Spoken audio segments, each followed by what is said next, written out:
100% off the strength, man. Off the strength. I did it all on the strength, all on the strength. Fuck talking, I'ma do this off the strength. Run it back, can't relax, that's just facts off the strength. It's off the strength. Can't get that off the strength. If you're looking at the book of your life, Recess Kickball League is going to have its own chapter in that book. And I could tell the impact. It took me a while to kind of realize that, like, this was like my lane. This was my calling. What's going on, fam? This is KR Jones of the Off the Strength podcast, and I am here to tell you to like, listen, subscribe, and if you're feeling freaky, visit offthestrength.com. That's where you can go and get more information on us. That's where we can link, we can build, we can connect, and let's make this thing work. Off the strength. Yeah. Off the muscle. You know, only the strong survive. You a strong Beyonce, I'm a strong Kelly. You know what I'm saying? I received that. I received that. I'm not pushing back on that. Yeah, That's love, yeah, man. Give you Beyonce. Yeah, it's like, you know what? I could be Beyonce, man. Yeah, you got get my Cowboy Carter era now. I'm fine with Kelly, man. She got a nice life. I ain't gonna get into the Cowboy Carter era, but I do definitely have a Panama hat era. You got a what era? Panama hat era. Hassan, what's your feeling on Panama hats as a Panamanian man himself? See, I told you. You know it's coming though. You mean like the little cab driver? I'm getting the Panama hat, fam. It's gonna be. I'm going in straight heritage. Once you know that I have that though, little aloe black. Know that you can't talk. When I come up with the aloe black derby, you can't talk to me sideways no more. I need a dollar. No, I only can unlock that once I have all the dollars that I need. Cause I'm ready for whoever got smoke. Oh shit! Yo, you see this hat, I'm unbothered at this point, bro. It's my unbothered era. You can't nothing you can say. Yeah, I'm a fully formed Panamanian man. Shit. You can't touch that. I seen you inching up there to that space. I haven't hit it yet, but I'm telling you, give me 45. I'm gonna tell you. You're gonna see it. You're like, oh, he's on that bullshit. Riding the bike Exclusively. Only the softest of materials touch me from here on out. Gator sandals? What Yes. you doing? Henceforth. Toes out on the bike. That's all I need, man. Well, Jones, you ready to rock? Yes, sir. Ready to get this plane in the air? What's good, everybody? What's good? Welcome back to yet another episode of Off the Strength, where we're giving you the inside look into all things wellness culture. I'm a trainer called Tony, and of course, with me, I got a gentleman of extraordinary league. KR Jones is in the building. That's right, folks. We are back. And ladies and gentlemen, boys and girls, listeners of all type from near and far, you are now in store for a treat because... Yay! Brother Jones. What's the word? Why don't you go ahead and let the good people know out there in listening land why they should be excited today? Man, the listeners should be excited today because I have the pleasure of kicking it with not only a client, but the player president of Recess Kickball League's own Chris C.T. Thomas. Okay. Now, C.T., also known as CEO Thomas, is one of the 5 masterminds behind the bi-coastal New York and L.A. Recreational Kickball League, RKL, that was started in 2020 amongst a group of friends that has managed to grow to over 14 teams, 250 active members consisting of black creatives, working professionals, transplants, and natives. Whew. RKL has embodied the art of establishing meaningful connections around meeting new people, gathering safely, and having fun. Now, Brother CT is a Windy City native, HBCU graduate of the Clark Atlanta University. He made hurling waves in his entrepreneurialism over the last decade with his background in finance and accounting, eventually expanding into event curation and operations, all driven by his passion for authentic community building. Let's go. Whether you're a weekend warrior, whether you are a seasoned veteran, or just player hating on the sidelines, this episode is surely going to get you back in the game. We got my brother CT in the building. Let's today. make some noise for CT one time. Wow. Yeah. That intro was crazy, man. He went off on that. He went crazy. He went off. off. He did the research. I'm That like, boy wait, good. I did all this? That boy good. That boy, damn, that boy good. Talking about Yo, you, thank you for having me. Thank you for having me, man. It's beautiful to be here with these good black men on this good day off the strength. Hell yeah. Yeah, man. Now, I want to paint this picture of when I first crossed paths with this brother CT.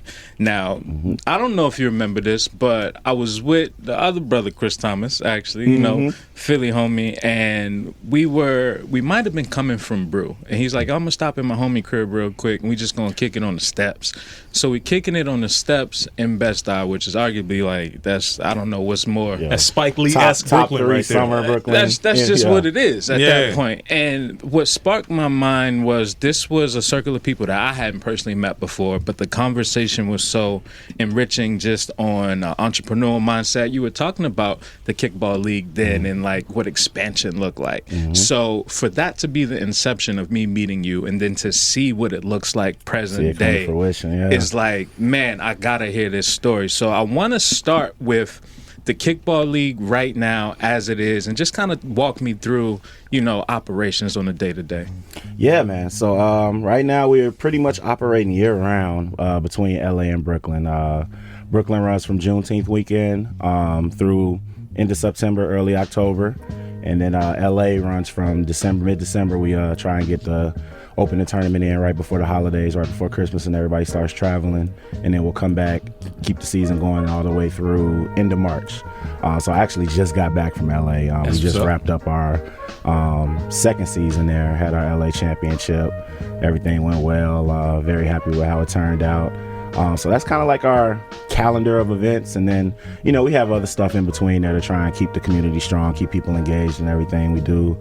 A lot of preseason stuff. So, the games start in June for Brooklyn, but like the open runs and things where people could come out and kind of have like our kickball combine kind of deal, you can kind of call it. That's in like May-ish, so it's almost a year-round operation at this point. So yeah, it's a lot of leg work for the team. Thankfully, we got my partners Erm and Jones that are LA based now, so we have like a solid crew there with a great volunteer staff that supports them. And then my partner, shouts out to Tubbs and Manny. We're here on the New York side of things, and also got to shout out our amazing staff of front office volunteers and everything that help us bring it together. Because right now it's just us five and a great crew of volunteers to get all of this off the ground. Man, I hear amazing organizational infrastructure first and foremost, just throughout that whole thing.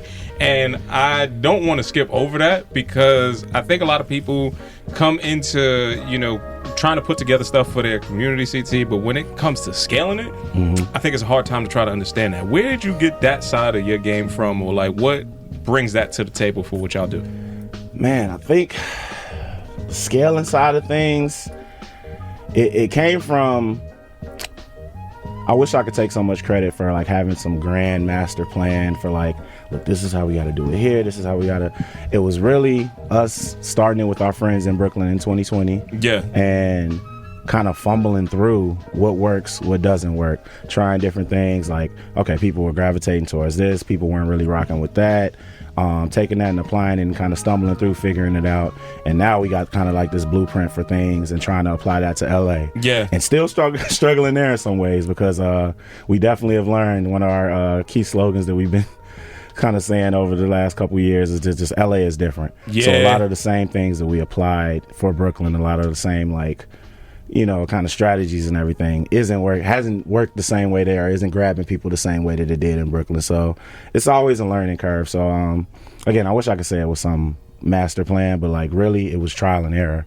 And now that we've gotten to this point, we've got pretty much a smooth kind of system of operations and way to go about things. But yeah, trial and error, man. That was what I would say was the overarching theme. Yeah, congrats to that, man. I think that's fly as hell, man. To be able to work through any of the sticking points or to be able to work through any of the struggles that come along there.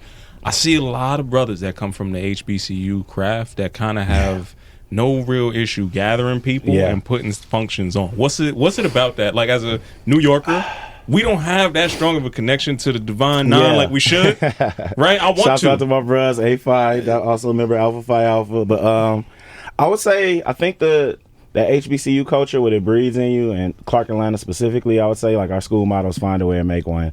It really teaches you how to kind of hustle in a different way, or like a different way to like navigate people, because that was my first time getting to Clark, really learning the Black American diaspora. Yeah, that's what I feel like I'm missing, how different people were from different regions. Like I didn't know what DMV people were like. Yeah. I knew what New York people were like a little bit from like media, music. I was really into, the hip hop and stuff that was coming from there and movies and everything. And similar with LA.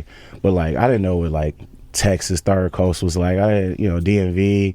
When I first met some people from PG County and stuff, and I'm like, wait, this like black people out there really getting to it, having money, affluent and stuff. I'm like, that was all foreign to me. So I think that was like a little bit of a culture shock, and like what taught me how to like just navigate and like bringing my people together and what moves us.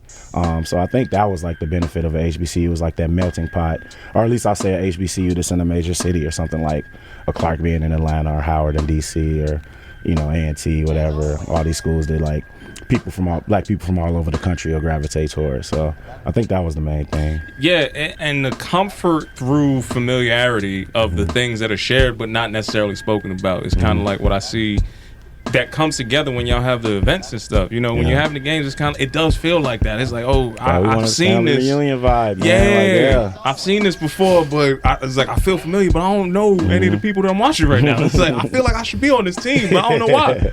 I love that, man. I love that aspect to it. That's very intentional, man. We really go out of our way. Like our motto is, you ain't got to kick it to kick it. So like if you're not on the team or if you're not participating, we still want you to feel like this is the pull up. We can still have a great time.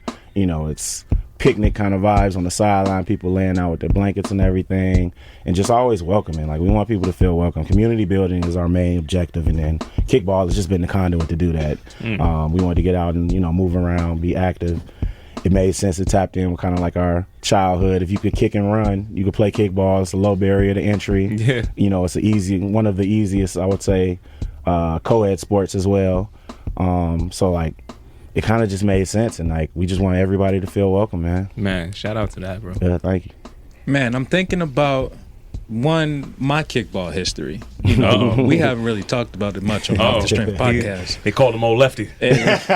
You don't know my story. No, don't do that. Nonetheless, it really was the thing that, like you said, brought all the kids together, right? It was the gender neutral sport, and I'm thinking about when I came to the mound.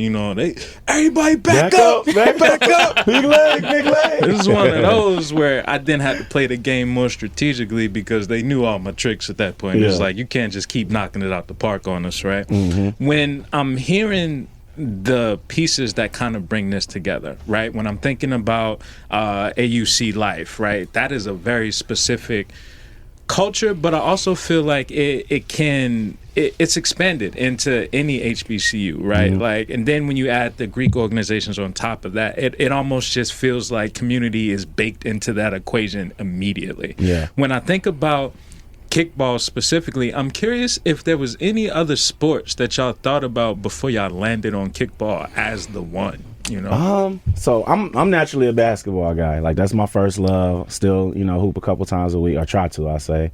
Thought about that for sure. Still think about that sometimes. But again, that's so not necessarily exclusionary, but like there's a certain base level skill set that you kind of got to have to be successful in that sport, or to like be competitive, or like to even have fun. Like if you don't know what you're doing and you're playing with people that know what they're doing, you're not gonna have a good time, because it's like people aren't stopping to hold your hand. We don't want to stop up the game and different things like that.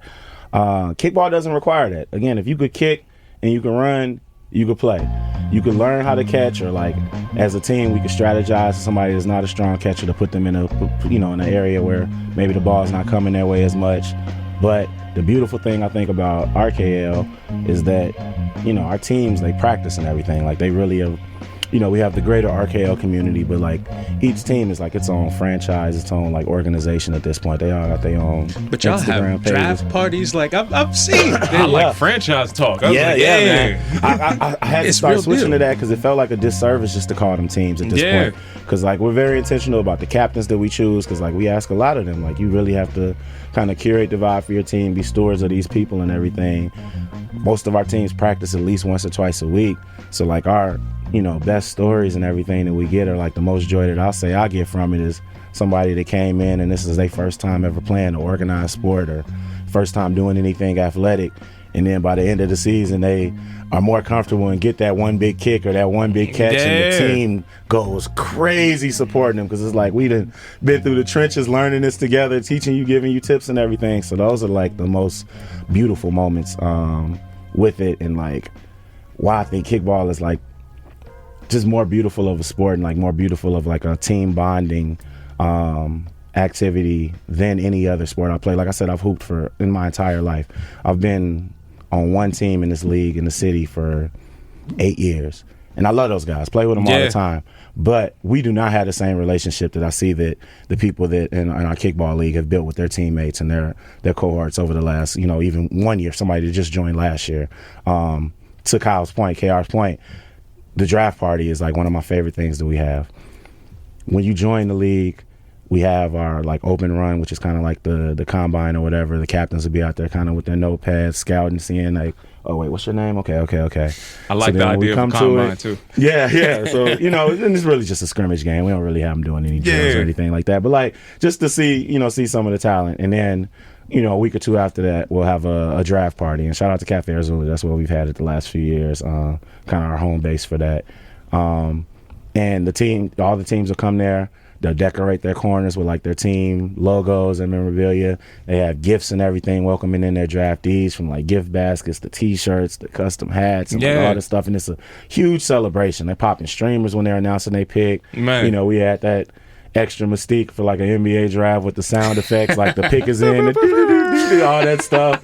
It's real deal. Yeah. Come out. So I love that. If you're somebody coming into that for the first time, it's like, it could be eye-opening, like, oh, whoa, what did I get myself? I thought I was just signing up to, like, do something a little fun, blah, blah, blah. But it's like, no, this is a whole vibe and a whole community that I'm coming into, and, like, joining an existing, like I said, franchise that kind of already has its own, I won't say, like, ideology, but, like, its own, like, kind of method of going about things. Its own, its own feel. And so it's like you're joining that, and you're welcome into a family. And it has that type of feel to it. So I really love that. That's why the draft party is one of my favorite, like, non-game related events that we do. What year did that start? The league itself, or like we started the league itself, yeah. League itself started in it's a pandemic baby, June 2020. So I just wanted to anchor in that for a second, because you made something that is extremely inclusional and extremely tailored to bringing people together in a time where so many people were starved of that. Like in a time where people are we're seeing some of the, the tail end of the results of what the pandemic has done to people. Man. So people have been touch deprived. They've been deprived of activities, and you bringing all these people together in a way that, honestly, I know you talked about basketball.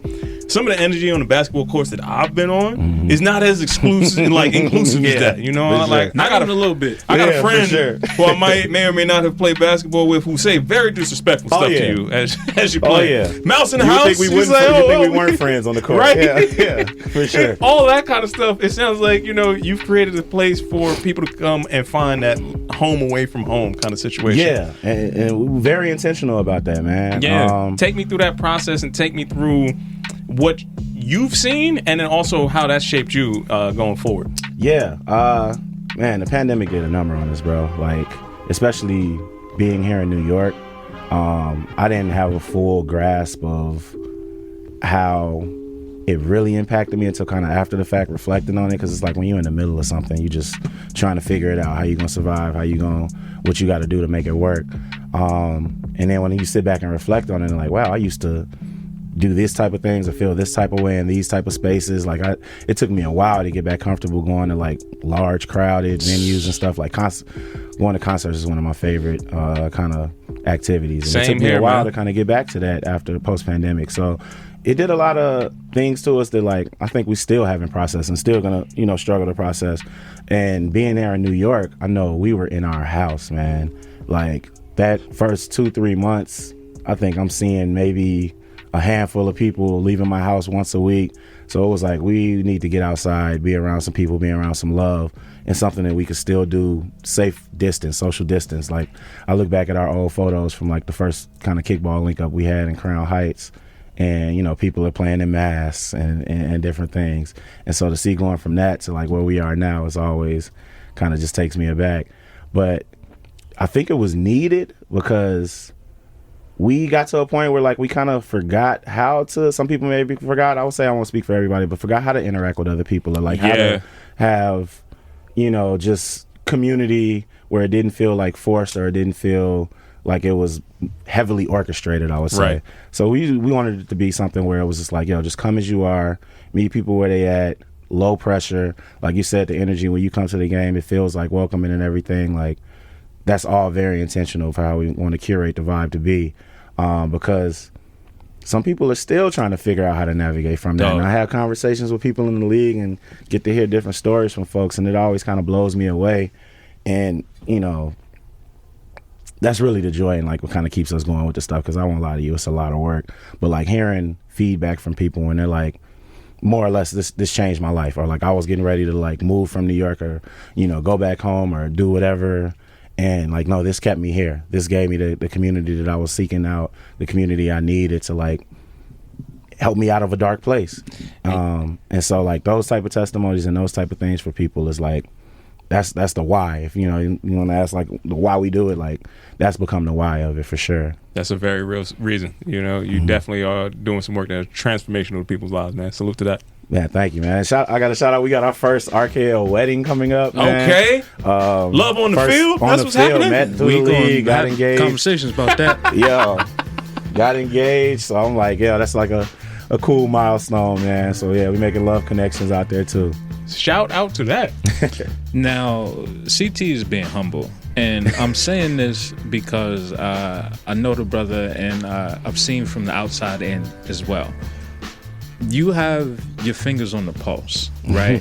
When we talk about community, because then you throw in a Blitz and Bubbles, right? You throw in the work that y'all have done with Glasses Global, right? Like there's so many events that happen in New York, but it's very few where you get the ones where you're like, damn, like this was the one, like, or like I'm mad I missed this. I got to make sure I'm on the list for the next one. Talk to me about one, the different branches that you have, because I feel like Recess Kickball League is one of the main overarching, but there's a lot of things that kind of fill up that space that get you to this point. So just paint that picture for me a little bit. Yeah, man.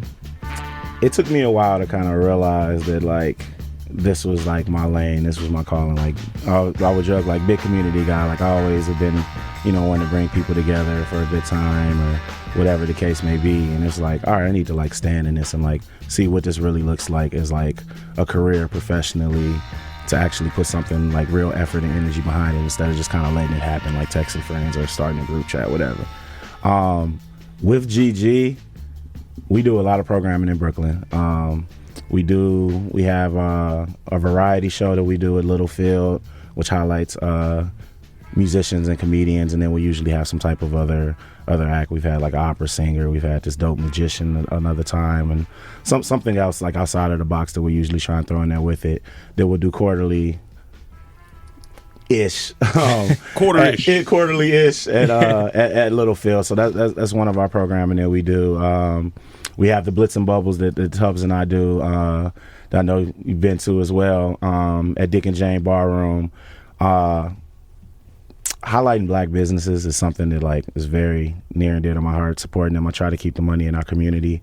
My friends joke with me and say that I'm like, was kind of born like a black nationalist, because like my parents and my aunts and I don't know if you know, like Chicago has like a strong pro-black for sure. history, from like going back to the Panthers to other things. My mom is an active member in the UNIA still to this day, which is Marcus Garvey's organization. So it's more pictures of Marcus Garvey probably than anybody in my mom's house. Pan-Africanism was yeah, very strong in that. So I've always been rooted in like keeping the money in our community, keeping the dollar in our community. When I first met my partners, that before we kind of formed Glasses Global, we had a nonprofit organization. It still exists, but we working out what we're gonna do with it, called Black Dollar Family. And we first started doing programming with that in Brooklyn on Juneteenth of 2019. We did an all-black bar crawl through Brooklyn, through, 4 black-owned bars. We started at Bleachers in Fort Greene, went to Moe's, went to Mirrors on Grand, RIP to them. They didn't survive the pandemic, unfortunately. And then ended at Basquiat's Bottle, who also is now gone. But shout out to my homies Reggie and them, man. Yeah, man. It's changing a lot, man. It's still changing a lot, you know. Unfortunately, I know you probably heard we're losing Brew coming up. So, it's a lot of turnover with the black-owned businesses, but we still gonna support the ones that we have. And so we started with that, and so that's always been near and dear to my heart. So then when Trey and the owners of Dick and Jane kind of came to us and was like, look, we want to do a Sunday kind of football brunch kind of vibe, I was happy to jump in and help. And I'd also seen that like Trey had done good business with my partner Jones, who had been spending there for the last year or so. So supporting black businesses is always key for me, man. So when we did the Blitz and Bubbles, that just kind of made sense from a standpoint of this is true to my core values and true to what's important to me. And then we already have like a solid community of folks that we know will turn out if we do something like that. What else do we got? Our other arm, I gotta shout out our run club, man. Shout out my good brother Sergio. He's doing great work with the Recess definitely know Run Serge, Club. man. Yeah, Serge, man. That's my He brother. done flicked us up a couple times, right? Hell yeah. Yeah, man. Good dude, great dude, man. I've known him since we met in Atlanta a long time ago when he was like my sneaker plug back in the day. I think he Nice. might have got me these Look actually at that. while I'm talking stuff. But yeah, so yeah, my brother, he's been running our run club. Cause we kind of had an offshoot from the Kickball League. A lot of members that were into the running community, and that's not my jam, but that's Serge's jam. They had a dope run this morning. They did a cherry blossom run in Central Park. I think they do 3 or 4 runs a week.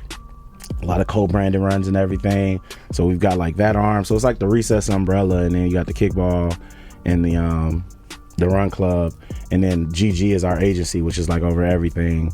We kind of got a few other arms where we do, like I said, the variety show, some of the Blitz and Bubbles, and then we also do some like branded activations too, because like really we want to get into more as like experiential marketing. Okay. So always looking for other brand partners and stuff to kind of bring some dope ideas to life in that lane as well. That's what's up, man. Yeah, I'm only a few short blocks from Patmore's, so I definitely see them brothers getting together That's their out there and running. home That's when they base get it for started real. up. That's their home base for real. Love that, man. Love that. You a Man. runner? You know I used to be. Yeah. I'm not going to say that is something that I actively hold on to today. He call it Cowboy. First of all, I used to be a run instructor, so you're not going to sit here and say that. Because that 100%, that's documented. I got the pictures for that We one. need receipts. It's like, yo, I was one of the founding run instructors over at Orange Theory. Don't you speak to me. Hey, It's less than. You put know I respect know on the you. name. Put respect on his name. But as soon as I finished that though, I hung that up. Nah, I haven't done that in quite some time. Now I used to do races and all the rest of that kind of stuff. I'll be honest with you, today I want to get back into it, but like post injury, post surgery, and all the rest of that, I ain't quite there yet. Okay. I'm gonna get back into it. It's gonna be at a very leisurely pace. Yeah. A nice little trot. And I will say, salute to brother Kyle. My last race that I was supposed to run, I was on crutches. I did tag Kyle in, so he did get a chance to run that. Now, Nice. since I ain't a then, runner. he's not. Hung it up. You know how you got the shoes hanging from the You bottom got line? him across. Yeah, okay. That's where my running shoes at. I ain't mad at you, fam. Now, CT, I'm curious, out of the different spaces that you live, right? You painted a picture of your Chicago background and, Marcus Garvey in the crib. I'm curious about Atlanta and Brooklyn as well, right? Yeah. If you could distill a lesson learned in each of those cities and each of those experiences that cultivated like who you are today, what could you say? That's a good question right there. Right, yeah. Who's Man, I digging? gotta think about that for a second. They are profoundly different places. They are very different, and man, were very impactful on my life in those times. Like, so basically Atlanta was my 20s. Okay. I went to Clark in 04. Did my undergrad and grad there. That's prime Jeezy time, Oh too. my gosh, bro. Trap Like, music. Oof. Think the freshman year, I'm trying to go to class on Friday, and Jeezy rides by in his lime green Lambo, and it's like, he posts up at the end of the strip. It's like, I'm not going to class anymore. Like, it's nice out. Like, yo. But no, great time, man. Great time to be there. And I was there until 2015, and then came to Brooklyn at that point, and been in Best Eye ever since. So I would say those 20s in Atlanta was definitely some fun prime years. I was probably wasting a lot more time and money than I needed to be doing, being outside and in the club and doing all that nonsense. But it taught me better how to like navigate a lot of situations. So like now when it's any type of event, function, or like understanding crowds of people and different things, understanding one of the most important people you could talk to and have a relationship with is the security. Like, you Say know, that part. it taught me all of those type of things, like just how to navigate and move in. What do you say? Show you how to move in a room full of vultures. Yeah. Like that type of energy. And Atlanta's a beautiful place, man. It's changed in some ways that I don't entirely love. It's very overcrowded at this point, so I think I left at a good time as well. But then coming to Brooklyn, That side I right love there. it. That's it. That's That's the whole transition. is like my love for Bed-Stuy is so deep, man. Man. It is so deep. It's so black and beautiful, man. My block, my neighborhood, I just didn't expect it. I would visit New York a lot, maybe 2010 to 2015. I would come up and visit, and I wouldn't really spend time in Brooklyn. I had one of my bros I would either stay with in the Bronx or another bro in Queens, and then we would go out in the city. You know, those years, it's like you partying in Manhattan. And it's like cool, fun and everything, but like never really got to experience Brooklyn. And then finally, maybe like a couple years later, I got to come out and kick it in Brooklyn, and it was summertime too. Oh man, that's and a I was different like, type of time. This is it. This reminds me. The energy reminded me of Summertime Shy, which you know is like very special. And I was like, I think I moved within maybe like 4 or 5 months after that experience, and been here ever since, man. It's a beautiful place, man. And I just gotta what it really taught me is that I gotta be around my people, man. As a black man, black person, I gotta be around my community and community with my people, and hopefully doing stuff to uplift us in that community. And like that's what's central and key for me. That part, man. I love hearing somebody come into Bed-Stuy and describing it in a way that I've grown up and seen it be true for. So I feel like it's only right if I put my love of Brooklyn in the same terms from a guy from the Windy City. You know, I feel like my Bed-Stuy relationship is I used to love her. It's very much, I met this girl when I was This is a true Yorker that 10 years old. Yeah. Right. When I love most, she had so much soul. She was old school when I was just a shorty, right? That's how I moved through that, Yeah. right? And I would say in every aspect of that, man, I did feel similarly about the South Side of Chicago when I went over there and spent some time. I got one of my homies, Kurt Work, one of my brothers. I got the chance to spend some time with him, going back and forth and seeing Chicago and seeing how New York, we don't really have a chance to be separated from other people. You going to be on top of everybody, like right inside here. Chicago, I felt like those lines was drawn a little bit thicker. They was bold, big lines. It's like, yo, this is this part of the city. This is that part of the city. The most segregated major city in America. Never man. shall the two mix. So when I see you doing something that's so integrated with community work and bringing people together, do you ever have any hopes or aspirations to bring, you know, what you do in Brooklyn back home to the shop? Absolutely. I do, and I think the Chicago community definitely needs it. Like I was saying, Chicago is very, and like you saw, it could be very segregated, man. People like stay in their pockets. I'm from the west side of Chicago. I live, my mom's house is maybe 20 minutes from downtown. Okay. When I tell you I didn't learn my way around downtown until I was in college and had like my first internship down there. Wow. Because it's like you really just very insular into your area, your neighborhood. And you don't even, going out on the south side, like I would go out there. My granny was out there like on Sundays, so we'd spend like Sundays at her house. But outside of that, we weren't on the south side much. Like it's just, you kind of, it could be very separate. And so I would love to bring something like that there because I think it could like unify people and bring them together. Yeah. I think we definitely are stretched at how we're presently constructed, like GG, and how our operations are for what we can do in terms of LA and Brooklyn. It works because we're located in those places, and it's like you kind of want to oversee the sauce. You can't, right? You don't want to lose the magic of what it is because we don't want to become just like a Zog or like a Volo Sports, or at least not yet, to where it's just showing up and playing kickball and going home. Like I said, community is the key part, and kickball is just the conduit that's getting us there. So I would love to see that in my city, man. That would be beautiful, and even a city like Atlanta, I think is prime for something like that. And honestly, we're looking to hopefully do something in Atlanta later this year. Hopefully, fingers crossed, we got a little East Coast, West Coast kind of all-star weekend Oh, man, that sounds lit. in the works that we'll be doing in Atlanta in early November. So that kind of be like a test market, kind of proof of concept that like, okay, this could work in other places, and then we could look at, expanding and making a bigger footprint in a third city. Yeah, what I love to hear in your answer to that is all the discipline that comes along with you knowing, I'd say, knowing you're dope, knowing and understanding how not to stretch yourself too thin, and understand also that when the time is right, how to move forward. Yeah. Where's that come from? Oh, man, I think that comes from messing up other times. I think the trial and error hitting your head, or somebody telling you the stove is hot, or you thinking you could do a little bit more than you can, and knowing what burnout looks like or what burnout feels like, and then trying to do what you could do to circumvent that. So I think just experience, man. I think if I would have tried to do this or been doing this in my 20s, it definitely wouldn't have looked like this, It would have been a lot more chaotic, a lot more inconsistent. The experience and the age that came with it, I think, is what gave us that discernment. Man, as I'm hearing this story, I can't lie. I'm seeing Big Three. You know what I'm saying? You had the franchise talk. I love it too because one is black. Like, it's undeniably black.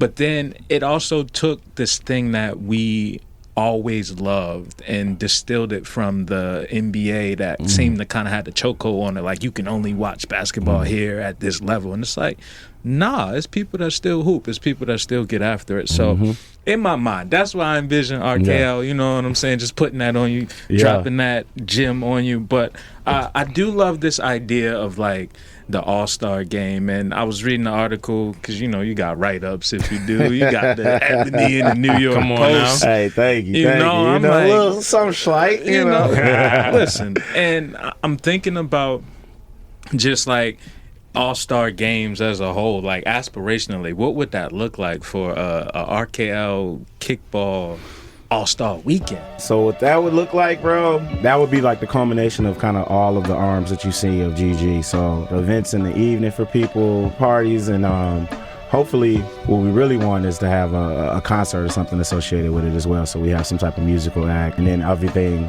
throughout that weekend culminating with the big RKL East Coast, West Coast clash on that Saturday evening. That's love, man.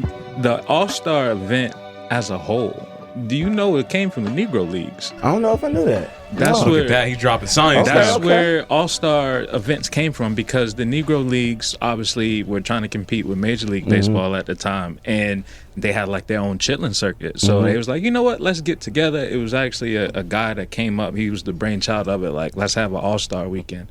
And that is what sparked All-Star weekend. We pushed the culture forward for it. Everything comes from us, man. It's a little black not fact surprised. right there. No, I'm not surprised. But no, I didn't know that. That's dope. Now, my next question to you is about just the creativity and the strategy that I've seen, right? From the merch, from the you ain't gotta kick it to kick it, right? Like the Blitz and Bubble shirt that you have on now, right? Yeah. Just solid alliteration going on. Yo, listen, y'all brothers been in the marketing textbook, if you will. Yeah. Just speak to me a little bit about, I guess, the inception of that. Like, where does that creativity begin, and then how does it, pour out present day? We got a great team, bro. Like, I gotta shout out my GG brothers, Manny, Tubbs, Jones, Arm. I've had other business ventures in the past and worked with other friends in the past. And, it went okay, but like, things didn't work out for one reason or another. Like, things happen, people move. Like you say, your team used to be a little bigger and people move and different stuff happens. But this team, this group of guys that I've been working with on this, I've never had something where we all like click and everybody has like their specific lane or like their kind of area of expertise that they bring to the table, and it just all gels together beautifully. So whenever we're trying to come up with a new concept or like a new idea for like naming something, or like how we want to do this merch rollout, or how we want to, do this event, we put our heads together real quick and bang it out, man. I wish it was some, special structure or formula that we had to it, but like we literally just a lock in, put a meeting on our calendars or meet up, put our heads together. This is what's happening. Yeah, and then start just batting ideas off of each other until we come up with something that we think makes the most sense. Clearly, you know how to create a team. You know what I mean? Talk to me about just the aspect of building a team that's like solid, right? In the sense of, you mentioned you work with people in the past that it was all right, but it's not present day. Yeah. Talk to me about just the idea of working with team, working with friends, keeping that business casual line. You know, talk to me about that process. I ain't gonna lie, that's the toughest part, and the part that I'm still learning to navigate a lot, because you know, you have a lot of friends in this space, and when you get to doing business with them and different things, it's like, you know, those are slightly different conversations, or like slightly different ways you want to approach conversations, that you're not, you know, stepping on toes, or not, you know, you don't want to come across disrespectful, assuming certain things because we have a friendship, assuming that you'll be able to do X, Y, and Z for me from a work perspective, because it doesn't always play out that way, unfortunately. But I think the best thing about building a good team, man, is being able to identify people's strengths and weaknesses and putting people in the best position to succeed. So I'm not gonna, you know, ask my one partner that I know isn't the strongest copywriter or the strongest in this, whatever, you know, the perspective may be, to do that task, when, you know, we have somebody that may be better suited for that. Like, it's like, all right, these are the things, like my partner Tubbs, he's amazing with the merch and everything, right? So it's like, yo, that's what we'll have you work on. Our newest merch with the You Ain't Gotta Kick It, he designs all of that. You know, he gets in his notebook, doodles it out and everything, and then, you know, find somebody to like develop it and everything. But like, that's his strong suit, right? So I'm not gonna go to him and ask him to, you know, put our budget together for the next season. You know, that's me and Ern. We do that type of stuff. You know, we're the more of the numbers guys. So I think the strongest thing with the team is just knowing people's roles, their strengths and weaknesses, and putting them in the best position to be able to demonstrate that, so that we all succeed together, man. Even with that, right, any team, you always gonna have your growth phases. There's a little bit of, you know, somebody has one opinion, you have a different one. And I think often in times, for communities that I come from, I'll champion the idea that we can have a disagreement but work through it in the right way, right? What's one of the biggest lessons that you learned about yourself through maybe like some place that you wasn't seeing eye to eye with the people that you was around? Man, that you can't take the stuff personally, man. Just because we're having a disagreement about a certain idea, business venture, or whatever, you know, whatever that disagreement may be rooted in, maintain that base level of respect, which I'm always do. That's just how I live my life, lead with respect, and reciprocate that with all my people. But never to let like the personal, I shouldn't even say the personal, you can't think because somebody's disagreeing with you on one thing that like they're disagreeing with like who you are, like your ideology, or like your, you know, your core values. It's like, no, we still good people. You still my mans, but like we could have a gentleman's disagreement and come to a clean and peaceful resolution on that. Because I think a lot of people, when you put more emotion or like more, I think it's just your personal feelings. Like you got to kind of take a step back to be able to separate. This is how you feel about me versus this is how you feel about what I'm saying, or what I'm like trying to express to you in this moment. And those are, in most cases, two separate things. Yeah, absolutely. And if you could like keep that discernment, then I think you don't allow it to get as personal or as you know, where I feel like you're disrespecting me just because you're disagreeing with me. Like those are two very different things, right? Yeah, man. You gotta separate the tree from the forest. Yeah. And also that ego word comes up in there somewhere.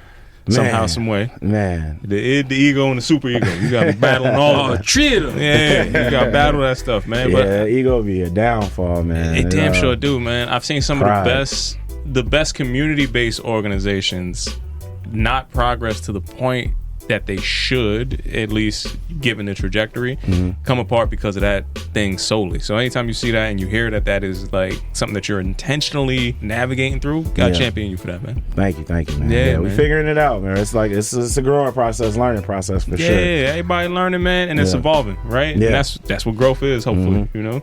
Again, might not have had this discernment and everything in my 20s, so it all happens for a reason. I know I didn't. Yeah. I'm gonna tell you right now. You said you saw Jeezy at the light. Brother. Yeah. I'd have been like, last time I heard I was a man in these streets. I was out. Yo, I don't know what's going on over there no more. What they got going on the block? I'm gone, fam. In Atlanta? What? We're gonna leave you alone. Yeah. Make sure you don't go to Atlanta for a little bit. I'm on timeout. Man, I'm thinking about, again, just the simplicity of RKL, but then also the complexity of the wellness world of which we come from, in a sense of it's extremely hard to get people to move. Yeah. It's even harder to get people to be motivated and stay motivated. Earlier, you talked about somebody that essentially you gave them a purpose, right? Like you let them come in not knowing what it was and left knowing like, damn, I got community. I got, people that I know will show up for me and will bring out the best in me. That can't be something that you plan to happen, like just talk to me about that feeling and then, what that means to the organization to continue to grow. It was not planned. I promise you it wasn't. I think the plan was to just like I said, get outside safely together, have some fun. And the way it took on a life of its own from there, from us just meeting at the park a few times in 2020 to 2021, okay, let's add some structure to this. Let's get team captains, some team names, make a schedule and everything to where it is now. That's a testament to the people, to the amazing people that join the community, man. And I know that is a reflection of us. I got to give myself and my team some credit for that, since it started as an extended friend group thing. But it's the amazing people that are in the community that made it, built it up to what it is today. If you don't have great captains, great front office staff and everything that are all aligned with us and what we want this to look like, what we want this to feel like, that's how we get to this point. Because if you just open the sign-ups to anybody and a bunch of people sign up to come and play and everything, that can be great and you can get something great from that. But all of our stuff basically comes from referrals, man. It's friends of friends. Each reach one, teach one, or however that phrase goes. Each one, teach one, and extend it naturally from there, so that you kind of get in this good core group of like-minded individuals. Our retention rate is so high, man. That's why it's tough for us when we do open sign-ups. I would love to have 20 teams if we could and accommodate all the people. Our wait list in Brooklyn is 300 plus people. The wait list? The wait list, man. Wow. The wait list. Okay.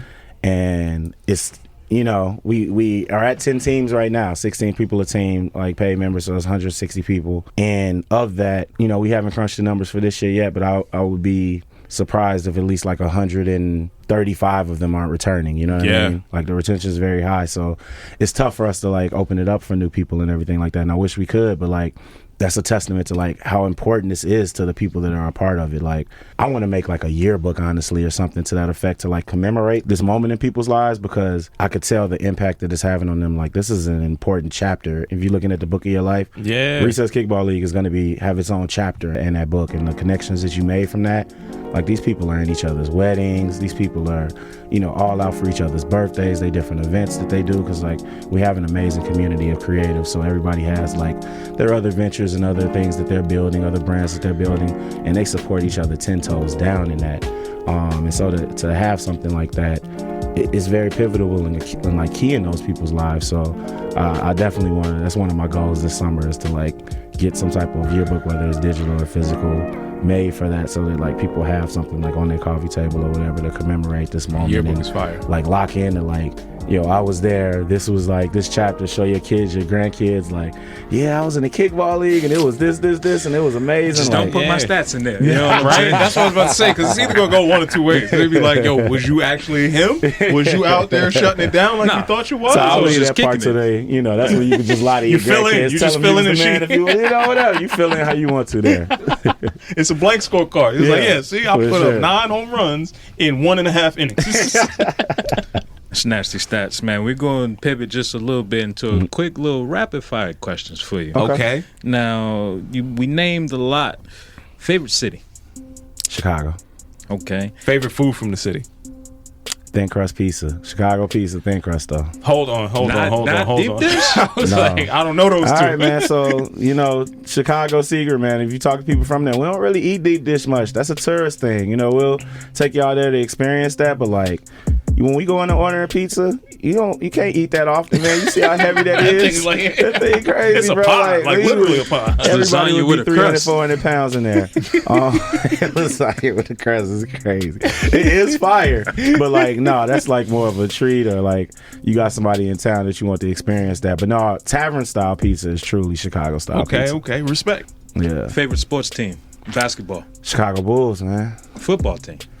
Unfortunately, Chicago Bears. Yeah, it's tough, man. Being a Chicago sports fan is tough, man. Try Baltimore. You know what I'm saying? Favorite pair of sneakers? Oh, like specific sneaker or model? Your choice. Model. I love an Air Max 1. Sneaker itself, I don't know if I have a favorite sneaker right now. It's a man with The too many game has kicks. changed. That's what it is. Yeah, I don't know if I have a favorite one. Love an Air Max 1. I know where I'm at. New York 95s is the Air Max that reigns supreme. Not a big 95 guy, I'll admit that.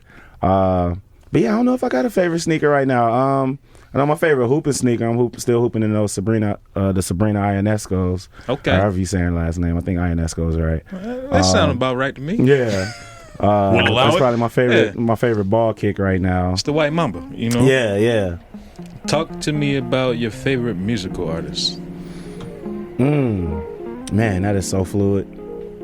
Right now, my favorite project is the Saba and No ID. I actually just went That to... just came out, Yeah. Went to see him last night at the Blue Note. Great That's what's show. My fellow Chicago West Side brother. Favorite artist right now, man. From a rap standpoint, I gotta probably go Freddie Gibbs. Okay. He been consistent in putting out a lot of great projects right now. Overall, I'm still a Chicago kid, man. I know my guy has been crashing out and trying to get attention on Twitter for the last however months. Oh no! I know, man. While we here. I know, man. While we here. I know. I shouldn't open this can of worms. You know, They can't take away what we were. Like, so, you know. It's still real to me, damn it! I was in college, you know. I was in college when they was doing that. Man. speaking of Chicago, I feel like famously Pharrell has the, something in the water. Mm-hmm. I would say there's something about Chicago specifically, because when you get into the people that come from there and Mm-hmm. what they've put into the world, from musical, artists like Common to the Kanyes, Mm-hmm. if you will, but even the younger generation, like a Saba, like a Mick Jenkins, like Femdot. Fem, you know what I'm saying? But then even the legacy of Michael Jordan and what he was able to accomplish there, right? Just talk to me briefly about the environment there, and why does it seem to produce so many great things? So I'm going to speak about it from a black perspective, because that's what I know as a black man. I think we get a good brand of black person, I would say, right? Being in Chicago with the great black migration, you get people that are only 1 or 2, 3, whatever generations removed from the South. So you still get like those good Southern sensibilities, that kind of more caring, Southern hospitable kind of charm to it, with a good like city edge to it, where it isn't necessarily as harsh or abrasive as a New York might come across sometimes. Have you met Baltimore people? Or Baltimore to you. I just asked. Take it easy there, Chad. If we gonna be the abrasive ones, have you met my friends from Baltimore? Bodymore. But you get like I think a good mix of like that gumbo of how a black person is kind of put together. You get in Chicago, it kind of breeds like a person that usually could, hopefully has a good like balance, good center and everything. It just gives you a good mix of black familiar values, like I said, coming from the South, and then you still get like that city exposure to where it's not fully country or like fully, backwoods or whatever. So I think you end up with a good mix, and it ends up giving you like a well-balanced person. In terms of like the greatness and like the work ethic, I think that still comes from like just like that grind culture, man. Chicago has like that chip on his shoulder, being called like the second city and everything, and like it seems like it's harder to make it out. Like it's like a weird, I don't want to call it a hating culture, but like it's a weird kind of thing that we have where the people there don't necessarily want to be the first to champion somebody from there. It's like you got to make it outside of Chicago, and then it's like the people kind of get behind it a little more, and that's starting to shift in some ways, which I love to see. But I think that still very much exists there. So it instills a different grind in the people to like, no, I got to prove these guys wrong. I got to prove y'all that I'm special, that I'm different, and all these things. And then it gives you a different kind of work ethic in the way you go about stuff. We got some legends, man. I know you mentioned Mike, but it's Chicago. We're a D Rose city. You saw what we just did for him with his retirement rollout. I don't know if I've ever seen a player retirement that was like that extravagant and like that layered and had that many like different aspects to the rollout, and the city show up for somebody like that. Yeah, like it was just phenomenal, man. I tore my ACL twice, so I understand D Rose's trajectory probably more than most, and he was definitely one of my favorite athletes just off explosiveness alone. And even seeing him from high school in his Simeon days, and knowing the Benji story and just kind of all of that. Yeah. Chicago we need to see that when it come out. I know you already got the preview. I already was there. Yeah, but yeah, man, that was just the surface that I wanted to scratch a little bit on Chicago, because I do feel like there's a great history there of just kind of artistic expression that has been given to the world, man. Fortunately, some people that now Kanye crash out a little bit, some taboo. Lost, man. We got some taboo. We might have more taboo music geniuses than any other city. I could agree to that. You gotta take the good back. You gotta take it as it comes, man. Last question. What's the best networking tip you could give somebody? Not to force it, to like actually come to it from an organic standpoint. Like, don't look at it as like what you can do for me. Hopefully really look at it as establishing a friendship and then going from there. Because I think that's the beauty with our RKL community, man. And I've heard people say, several times, it's like, I've established this relationship with you. We've been kicking it. We've been at our games and the kickbacks and everything. And I haven't even thought to ask what you do for a living or anything. So it's like you're already establishing an actual connection with that person before you get into what can you do for me or what can I do for you. And I think when you have that base first, people are more willing to help you out. So then networking becomes more easily. It comes more naturally. So I would say look to establish an actual connection with somebody before looking at it like specifically. Yeah, you don't want to make it transactional, man, because people could feel that and like understand that, and people hate feeling used. So it's a terrible feeling. Yeah, we need to tell that to the youth them that may have been locked inside the house a little too long for the pandemic. The first couple times you go back out, everybody was just in the like, I don't really know what to do, but what's your name? Where you come from? What do you do? I got this point. Man. I got this over here. Snatch the business. That's it for me on the rapid fire. Brother Tone, you got any rapid fire questions? Yeah, you mentioned that one of the first things that you wanted to do post-pandemic was to get back to seeing live performances. Who did you go see and where was it? My first show post-pandemic was Isaiah Rashad. Okay. At Baby's All Right. There we go. Which was a little smaller, and I was still a little nervous in there. But yeah, that was my first one back. A little standing room only situation. Yeah. The last time we was in Baby's All Right, I felt a little nervous about it too. I'm saying. I've been worse. Yeah. But yeah. You know what the nervousness was? It wasn't for what people might typically think. I feel like New Brooklyn was in there at a higher level than I was used to. And I was like, hey, man, we still in the same spot, dog? I don't really understand things that. Things change, man. Yeah. Speaking of the things changing, speaking of New Brooklyn, right? Mm-hmm. I know you said you got a 300 plus something odd people list deep waiting to get on that, the RKL. Like, I want to get in. Yo, can I get in? Can I get in? They in the line, right? Mm-hmm. They out there in the line. Now, hypothetically speaking, if I was a young man, single young man, just happened to be, that's just where I'm at in my personal life journey, right? I'm out there, I'm trying to navigate, I'm waiting in this line, right? I finally get the notification, hey, we are going to consider you to come out to the combine. Mm-hmm. Now, sometimes some of these people, CT, they've been in the house for a little too long, right? They don't know, they don't understand how to politic, act around other people. What are some of the do's and don'ts that I should do if I'm just getting fresh off this list, right? Yeah. And I'm excited, but I don't want to come across a little too crazy. What's some of the do's and don'ts when I pull up to the event? I would say, dude, come as yourself, man. Okay. Don't feel like you need to put on any mask or any type of different identity. Come as yourself, come as you are. We meet people where they at. There we go. This is authentic engagement, authentic friendship, authentic community building. So don't feel like you need to prepare in any type of way. The only preparation you need to do is stretch a little bit, man. Okay. Make sure that you know, we don't want people coming out there hurting themselves or anything. And I would say even before that, I would say the work should start before you try to sign up and get that notification. Come out. Like we say, you don't got to kick it to kick it. Come out to the games. Come See out what's and going on. experience the energy, experience the vibe. Become an active. I think the best people that transition and have the best kind of journey to becoming players and then kind of integrating into the league are the people that were already active and like members of the community before then. And honestly, that's who we give preference to.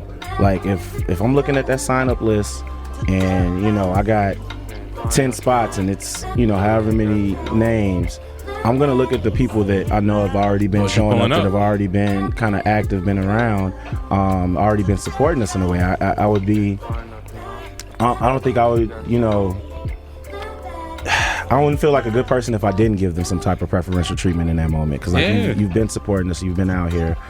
So I would say that the work should start then, man. Come out and already see what the vibe is like so you can see if it's for you or not as well. Because, you know, it's not for everybody. You know, we have some people that maybe it was a little too competitive for me, or maybe you know, in the past, you know, we've had people that felt it may have been a little too cliquey. So that was one thing we had to combat. I think in like our second or third year was like, you know, when you're creating a league where the teams hang out so tough together, they're practicing, they're doing birthdays and all these things, it could become, you know, it's already naturally a clique because you got teams. And then on top of that, if you're only seeing that other person when you're competing against them, that's already another like hostile environment, or can be, you know, I'm a little more elevated environment. And so we weren't having as many people, we felt like, mixing and mingling between teams. So we had to be more intentional about, okay, now after every game we got to have a social kickback to where we're all coming together, getting a drink. That's when you can really sit and get to know each other. We had to be more intentional about programming, not, you know, non-game related programming, to bring people together so that they could really get to know each other and combat that kind of inherent clickiness that we saw coming up. So yeah, as a new person coming in, I would say just come out, man. It's all love out there. Just come out to a game, come out to an event. You're going to be received well, I promise you. I appreciate that, man. I can't wait. Now, my last question is definitely going to be about this All-Star game. Do you need color commentary in Atlanta? Hey, we need just about everything. We might. Do you need color commentary in ATL? Because I can tell you, the good folks at Off the Strength could definitely call a play-by-play right down the line. You know what I'm saying? Kyle, how you feel about that? You goddamn right. I was just about to say, you know, you need somebody in the booth right inside there, you know? KG Paul Pierce. Right? Just a little bit. But He's like, we got some talent coming up to the mound right now. I'm not volunteering to be be Paul, but, you know.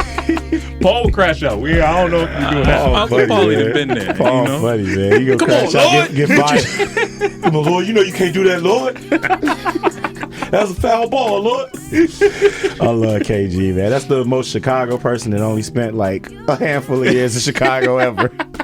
That's it, man. Oh, man. Now, as we wind down, you know, the sunset on this, brother, the Off the Strength listeners out here, they be lost from time to time. You know, we, as the custodians of the wellness community, of all things wellness that we do, we try to give them a little advice, a little gem at the end of the episode.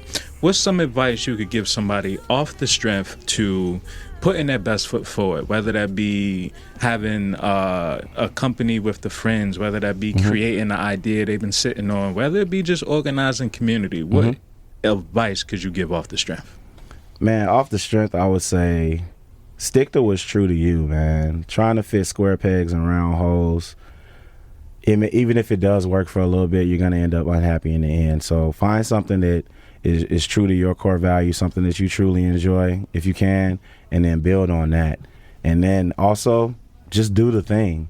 I know with me, even once I started to identify those things that like, okay, this is what is important to me. Because my background before that, like you said, is finance and accounting. I spent, 5 years in public accounting, another 5 in private. And, naturally I'm a numbers guy. That came to me, but I wasn't fulfilled by it. I didn't necessarily enjoy it. And when I finally decided to lean into what I enjoyed, there still was a period of like, okay, what does that look like? All right, I need to do this. Do I need to go back to school? Do I need to whatever? And it's like, no, just start doing the thing. And if you're doing it with your heart, and if you're doing it from a place of like actual care, I think you'll find success in it eventually, man. It's beautiful, brother Tony. I ain't got nothing else to throw on that. What you got? Man, you ain't got to kick it to kick it. I can't wait. That's all I needed to hear. I was like, aha, I need to be in that space. Nah, brother CT, I really do appreciate you, man. I champion the service that you provide into the community because, again, we talked about this in our last episode. A lot of people who bring community don't do community, but I see, hear, and feel it in every aspect of your story. So I got to salute you for that, my friend. I appreciate that, man. Much love, brother. Thank you for coming here. Thank you for sharing with us, and we can't wait to pull up next time y'all getting up. Yeah, y'all got to come out this summer, man. Make it happen. Come out this summer, feel the vibes, man. Thank you for having me. No doubt. Much love, Yes. fam. Always. I can't wait. Now, we might get a little competitive when we get out there. I don't understand. That's fine, too. Kyle just like to find a competition off the stuff that Of course, man. don't have nothing to do with competition. That's He'd be fine, like, too. Oh, I hopes too. Don't worry, you know. it wouldn't even be about the hooping. He'd be like, yo, I can skip more stones than you, bro. I'd be like, what? Anything. How many steps you got, fam? It's like, what? It's very Michael Jordan. Right? I was like, yo, we don't I'm need just to trying to beat compete. you at whatever we're doing. I'm beat you to the corner. I didn't even know we was competing. He was like, you in a race of one right now. I We didn't know. never not, brother. You ain't gotta get ready if you stay ready. I appreciate that energy, man. Once again, it's been another fantastic episode of Off the Strength. I'm a trainer called Tony. KR Jones. Peace and much love to y'all out there. Until next time, we'll see you soon. Peace. What's good, everybody? I'm a trainer called Tony, and I am here from the infamous Off the Strength podcast, asking you today, listeners, viewers, wherever you may be, to please like, listen, and subscribe to our podcast. This is how we're going to continue to be able to deliver you the best goddamn wellness information out here. So if you want to keep hearing this and you want us to keep growing, you are a part of this show just as much as anything else. So please go to offthestrength.com. Make sure you check out our blogs. Make sure you check us out on IG. And if you're hearing this voice and you didn't hit that subscribe button, know that Kyle is going to come looking for you. You got that right.